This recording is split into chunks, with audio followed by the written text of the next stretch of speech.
Ajuma man and match performance, and you have a lot of gifts here. That game, in your perspective, how difficult was that game, and how things panned out for you? How difficult was the game? Because the difficult of the game is like, you know, like I don't know what the coach told, like more pleasant midfielder they was so tight, you know.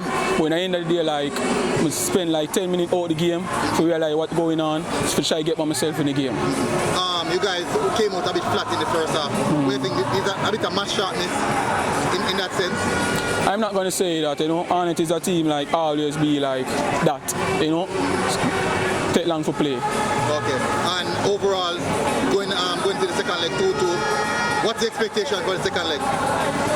What my expectation for the second leg? Win. Win. We have the best forward in the world at this moment, Fabian Reed. So it's a main target to win. Yeah. Well done here, and congrats again. Yeah.